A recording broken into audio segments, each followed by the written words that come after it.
Les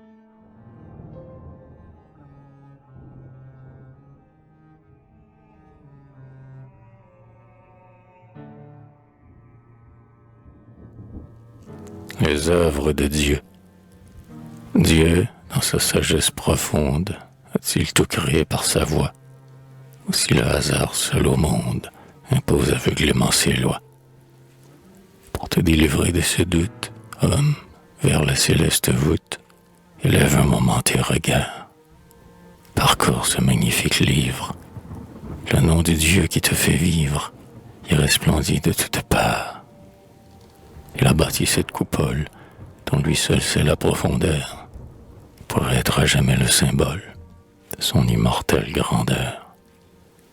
Comme un incomparable peintre, tes airs il colore le cintre pour le seul plaisir de tes yeux.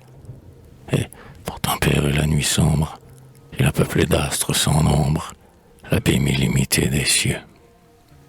Soumis à la main qui les lance, comme des vaisseaux sur la mer, voilà traverser en silence les solitudes de l'éther. Vois le grand Dieu qui nous anime, comme une poussière sublime, semée dans les champs azurés. Ces étincelles vagabondes, ces points brillants qui sont des mondes, marchant en pas démesurés. Vois ce soleil qui sur ta tête décoche au loin ses flèches d'or, qui, des cieux franchissant le faîte, sans l'orgueil de son essor.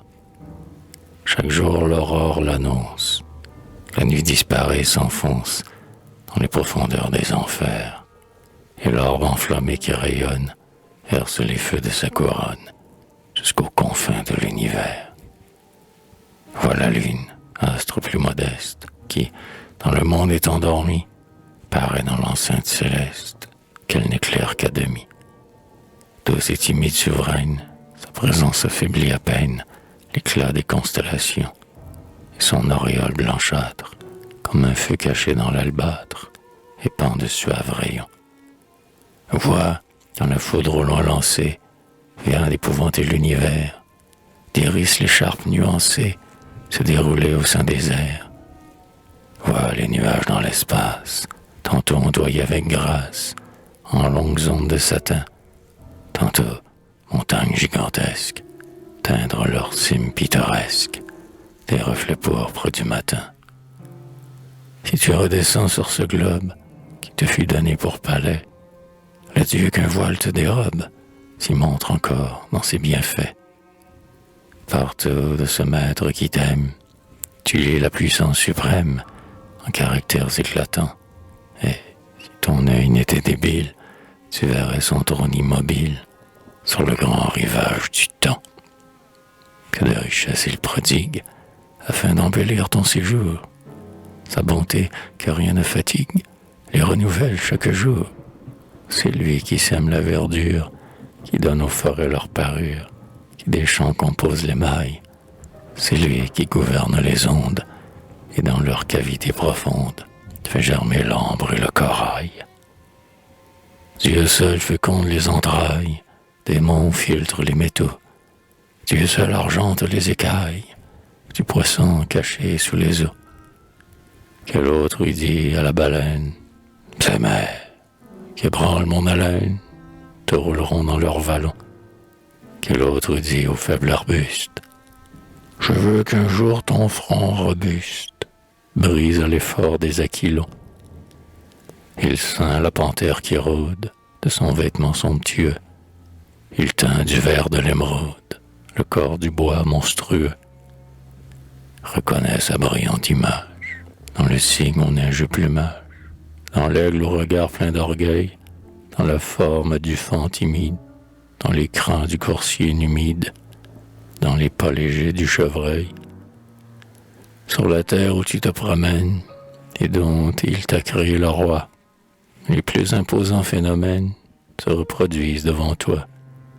Jusque sous la zone polaire, il éternise la colère de ces volcans majestueux, minés par des fleuves de soufre, qui des flancs haletants du gouffre sortent à bonds impétueux.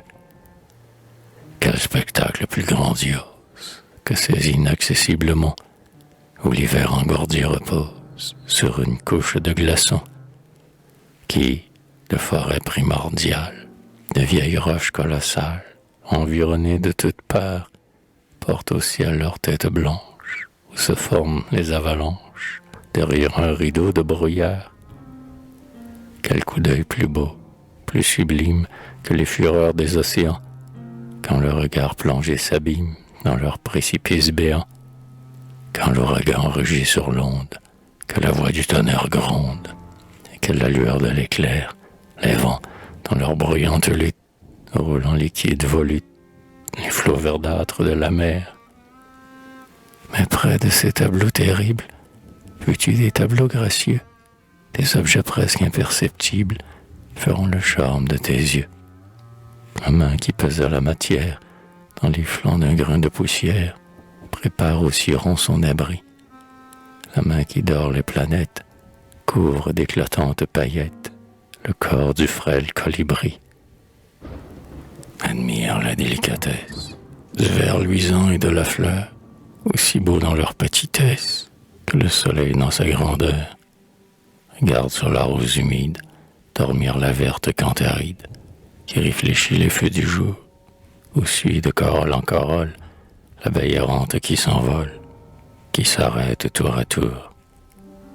Pose sur la feuille embaumée que peint un riche vermillon, comme une escarboucle animée, frémit le léger papillon. De quel éclat brille son aile, le rubis enflammé s'y mêle au bleu transparent du saphir, et l'on croit voir, quand il voltige, la fleur, abandonnant sa tige, flotter au souffle du zéphyr. Ainsi l'éternel architecte, qui des cieux créa le géant, daigne encore animer l'insecte sur les frontières du néant. Atomes vivants et sensibles, des milliers d'êtres invisibles sont répandus sous le gazon, et le brin d'herbe qui l'habite est comme un monde sans limite pour l'éphémère puceron. Ici, dans un tombeau de soie, le ver se transforme en oiseau. Là, pour envelopper sa proie, l'araignée ourdit son réseau. Plus loin, la fourmi ménagère, qu'une abondance passagère n'aveugle point sur l'avenir, avec ardeur emmagasine les pieds que la bonté divine lui mit à part pour se nourrir. Oui, puis l'astre au front superbe, roi lumineux du firmament, jusqu'à l'insecte qui sous l'herbe trouve le gîte et l'aliment. Tout révèle à l'être qui pense une suprême intelligence, un invisible bienfaiteur, dont les mains, ornant la nature, seraient l'épanche sans mesure, la poésie et le bonheur.